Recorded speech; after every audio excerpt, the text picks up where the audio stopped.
Buenas, mi nombre es Yaray Kelly Peraza. Esta exposición es de la asignatura Géneros Periodísticos Interpretativos, perteneciente a la sección SAIA A. Vamos a hablar sobre la historia del periodismo interpretativo en el mundo y en Venezuela. El capitalismo del siglo XIX tuvo una gran influencia en el periodismo antes de consolidarse esta nueva ideología política y económica. El feudalismo cumplía la tarea de hacer un periodismo denominado doctrinario o de opinión. En el capitalismo, los periódicos comienzan a funcionar como un sistema de negocios y para lograr grandes ganancias necesitaban hacerse más atractivos. Para lograr esto, comienzan a modificar la información e introducen la noticia informativa, de manera que el lector no mostraba resistencia, debido a que ellos ya no querían periodismo doctrinario. Con la noticia informativa, las audiencias comienzan a tener más interés, ya que había necesidad de conocer hechos actuales y noticiosos. Con la llegada de la publicidad, los dueños de periódicos comenzaron a anunciar productos en sus diarios, todo con el fin de que los lectores encontraran un atractivo en los diarios y con esto vender grandes cantidades de ejemplares para obtener ingresos económicos que les permitiera autofinanciarse. Con esta nueva forma de presentar la información nace la teoría de la objetividad en los diarios. Asimismo, modifican el lenguaje y la forma del titular. En sí necesitaban colocar todo lo que fuera valoración noticiosa para poder vender. El nuevo modelo de información, así como la publicidad, generaron grandes fuentes de ingresos para los dueños de los diarios, todo resultado de una nueva ideología con grandes influencias en el periodismo, como lo fue el capitalismo, dando paso al periodismo interpretativo.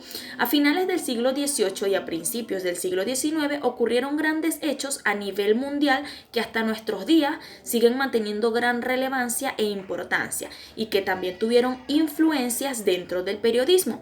Entre 1900 y 1930 se producen una serie de fenómenos políticos, económicos y culturales que modifican sustancialmente los fundamentos del periodismo, la doctrina informativa de la objetividad.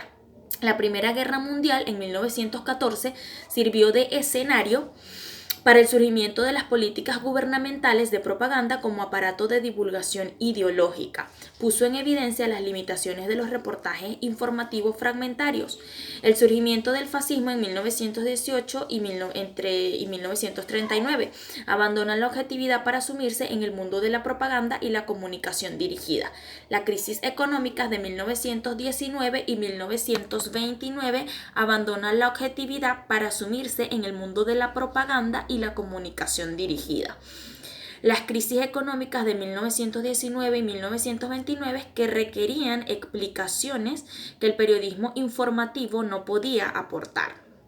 Entonces, Henry Luce y Britton Hayden, por su parte, en 1923 idearon una revista que resumía los sucesos de la semana, dirigida a los lectores que no podían leer la prensa a diario y aquellos que lo hacían en forma muy apresurada.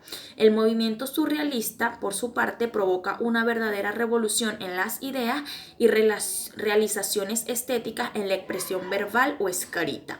Todos estos acontecimientos destinados a cambiar el rumbo de la humanidad fueron cubiertos en forma incipiente por la prensa informativa y habían dejado al lector vacío y confuso. El periodismo interpretativo nace primordialmente como consecuencia lógica de la evolución del periodismo informativo y como una necesidad competitiva entre el periodismo radiofónico y televisivo.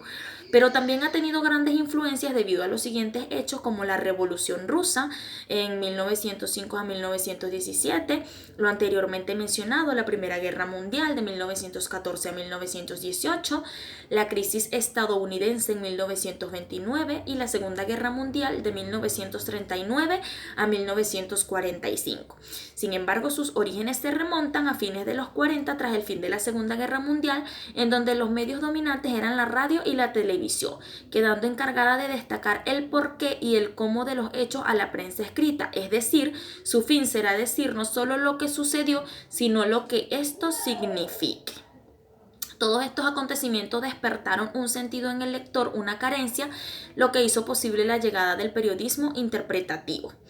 Es así que los hechos bélicos y sangrientos ocurridos durante la Segunda Guerra Mundial, ante los cuales el ciudadano de los 50 no se conformaba con la típica presentación de los hechos, sino que deseaba saber el por qué, cuáles son los antecedentes, causas y posibles consecuencias. Gracias.